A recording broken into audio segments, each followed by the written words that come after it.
Hello and welcome to the basement. Today we're going to have a look at this Atari ST. So, a quick rundown on the Atari ST. It was released in 1985 and it carried the Motorola 68000 CPU. Now this is the same CPU that was found in the Macintosh at the time.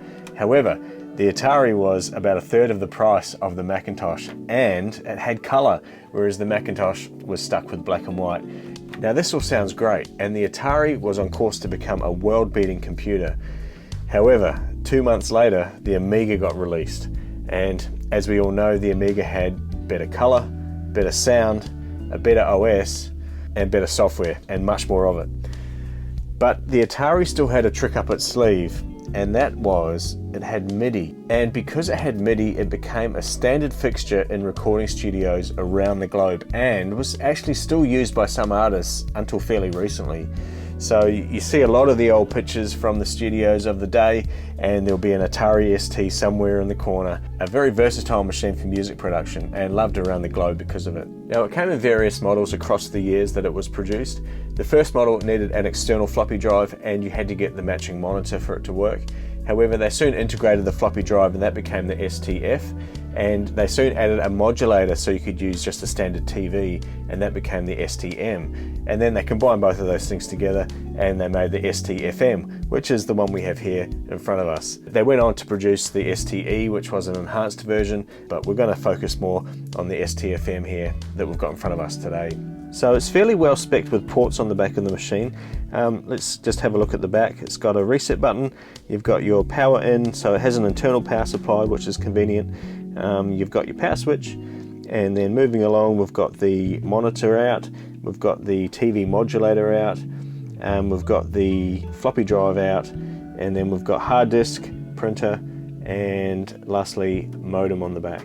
Now there's a few things wrong with this particular STFM, and we'll have a look at them and see if we can fix a couple of those issues. Unfortunately, this particular model of computer has arguably one of the worst design choices in home computing history, and that is that they put the joystick ports underneath the computer, which leads to all sorts of issues and usability problems. But we're going to try and work our way around that. That's actually one of the things wrong with this particular computer.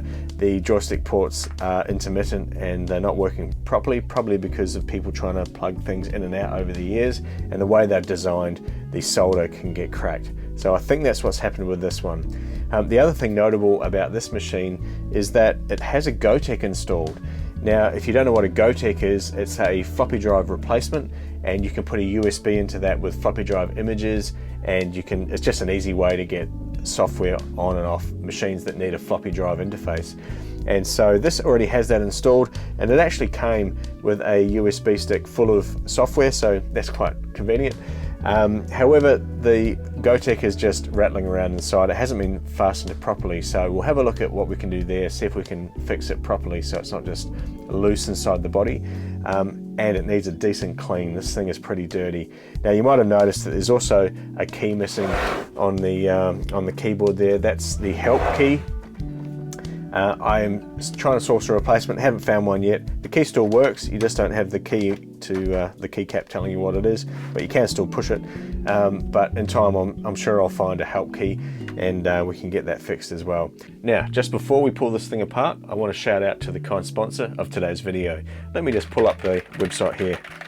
PCB Way is the most reliable place to get PCBs. You can get advanced PCBs, you can even get them to assemble them for you, so it's so good for prototyping or any low run production.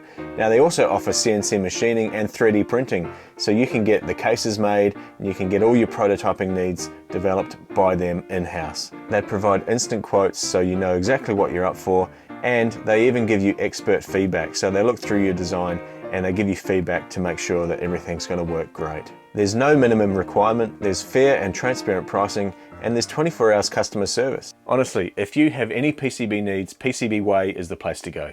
Kind sponsor of today's video. Okay, so here it is. Let's work at getting it apart. Flip it over, and there's a series of Phillips screws underneath which we'll undo.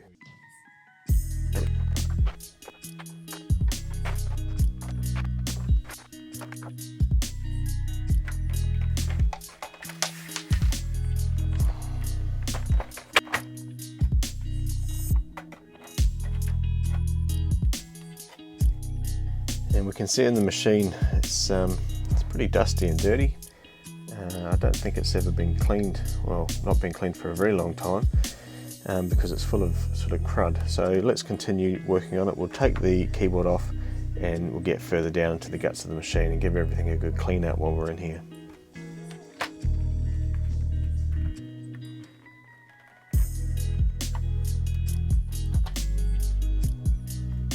So we can see our joystick and mouse ports here on the bottom of the keyboard, and they actually use the same cable as the keyboard uses to connect back to the machine.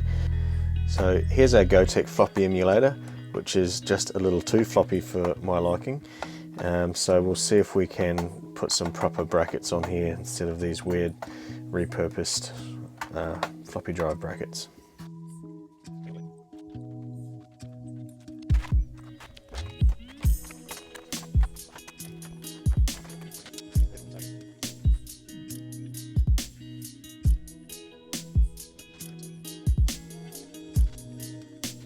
So we've got 512K in this machine, it's a 520 ST, so that's all our RAM there. If you got the 1040 ST, you get a meg of RAM, and that's what these empty slots are for here. This being the FM model, it's got the modulator here to output an RF signal to hook up to any old analog TV. But we can also get S-video out of this machine, which would be a better signal if we modify something in here, which I may do later on. Okay, let's fix the joystick ports on the bottom of the keyboard. I've given the keyboard a bit of a clean, but now we're going to pull it apart.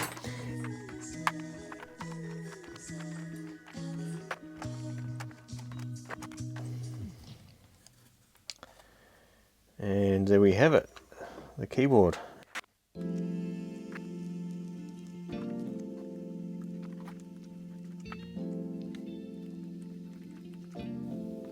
Okay, I've zoomed right in on where the joystick port attaches, which is all these solder points here.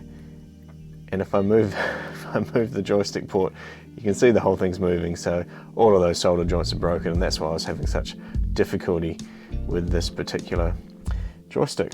And if we have a look at the other side, it seems to be better, but I'm going to reflow both anyway, just to make sure that we are getting some good connection there. Okay, I'll put plenty of flux on there,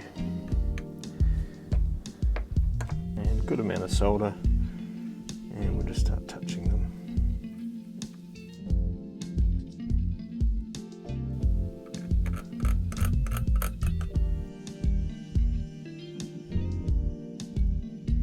Okay, so with the joystick ports repaired, now we have to turn our attention to the Gotek. I wanted to flip it up the right way so it wasn't upside down, but the reason it was upside down, I've discovered, is that the power cable was slightly short here. So what we might do is we'll keep it upside down, but we'll put it in a proper mounting bracket so that it's not loose in there anymore and it can do its job properly. What I've figured out is I can put this metal bar across here to give it a stable platform to sit on. However, these two surfaces are at different heights, so what I might do is run that underneath on that side and on top on this side, and that gives me a fairly flat platform, which should sit the Gotek just about in the right spot given the thickness of this bar here. So because we're going to drill holes through this, we'll take it out so we don't get any metal shavings in the computer itself. I'll just put some timber underneath to support it while we drill through it.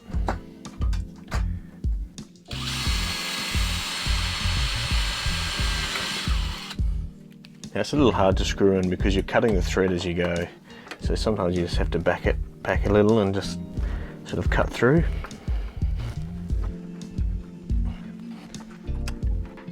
Okay, that's one down, so 3 more to go.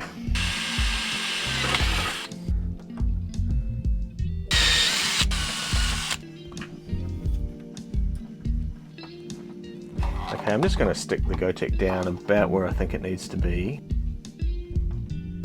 Okay, I'm pretty happy with that. I can get to these buttons, I can read the screen once it's screwed down, and of course the USB is nice and accessible. So we'll screw it off there, and that's another job done. Okay, what I've decided to do is take the top case off the Gotek, which is actually the bottom case because we have it mounted upside down here, and I'm going to screw through the plastic into the aluminium because that'll give me a much stronger bond. The only problem is we need to access this hole to be able to screw the bottom case back on, so I'll drill a clearance hole here so I can get the screw and screwdriver back through that aluminium, and then we'll have a nice solidly mounted Gotek right here. Okay, a little hard to drill the hole on the side here, but I'll get the file and just finish that off so we have a nice little cutout.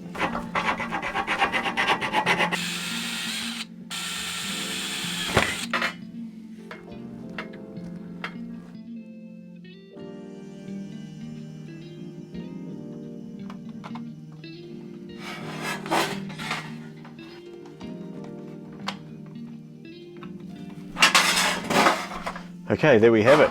One mounted Gotek, hopefully in the right spot. Let's put it together and just check everything's good to go. So that's mounted in. Let's connect the cables to the Gotek. Just enough length on the power cable. So we've had some great success. We've managed to fix those joystick ports and get that Gotek nice and secure in the machine. Now, why aren't I playing games on it then, you might ask? Why am I doing a piece to camera? Well, cue the sad music.